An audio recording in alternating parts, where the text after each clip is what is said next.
Ici Denise Silbert, je suis présente avec Guillaume et Jessica qui sont des stagiaires qui participent de diverses façons au congrès IPIC. Je pense que votre mission a été un peu technique par rapport à la communication. Oui. Pouvez-vous chacun dire un mot quelle a été votre fonction ici au congrès? Nous avons retranscrit les conférences, enfin un certain nombre de conférences en live sur Facebook, YouTube et Twitter. Du coup, nous, on était surtout ici dans une fonction de support pour vérifier que tout se passait bien. Et Guillaume, pareil? Tout pareil, oui. Effectivement, on a aussi conduit des interviews. Vous étiez d'ailleurs celle qui posait les questions. D'accord. Donc, vous commencez à connaître un peu ce monde de l'hygiène des mains qui est l'objet d'IPIC. Vous n'êtes ni l'un ni l'autre professionnel de santé, vous faites des études d'école de commerce et marketing. Comment vous avez... quelle impression ça fait sur vous de découvrir qu'il y a tout un univers autour de la problématique du contrôle de l'infection et du lavage des mains? Guillaume? Écoutez, c'était bizarre. J'étais surpris en tout cas de savoir qu'il y aurait des congrès sur ce sujet, parce que c'est quelque chose qu'on apprend très jeune à l'école. Et donc j'aurais pensé que c'était un sujet qui était déjà traité et réglé.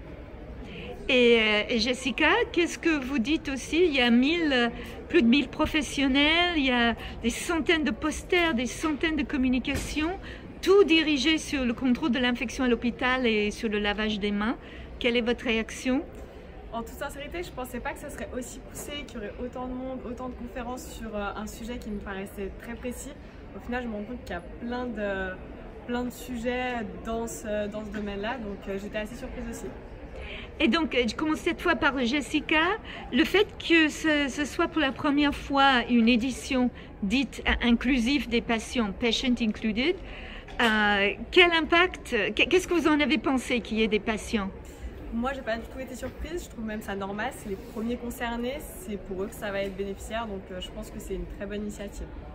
Guillaume, comment vous interprétez le fait que pour les professionnels, c'est nouveau, innovant qu'il y ait des patients ici?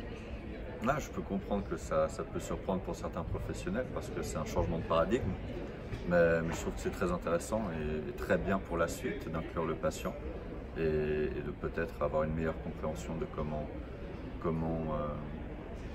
procéder au traitement.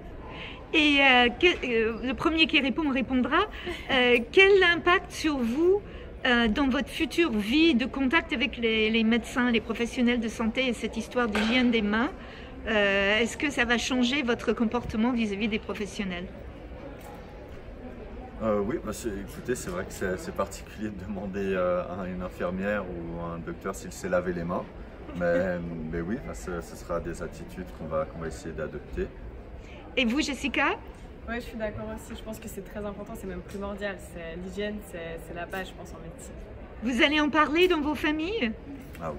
Oui, je pense surtout en hiver, ça peut atteindre tout le monde, des virus, tout ça. Ça ne concerne pas que les médecins, ça concerne aussi nous tous, parce qu'on est potentiellement des patients pour n'importe quel virus, la grippe. Donc je pense que ça concerne tout le monde. Alors on va terminer tous les trois, on va dire vive IPIC, vive IPIC. Merci beaucoup. De rien.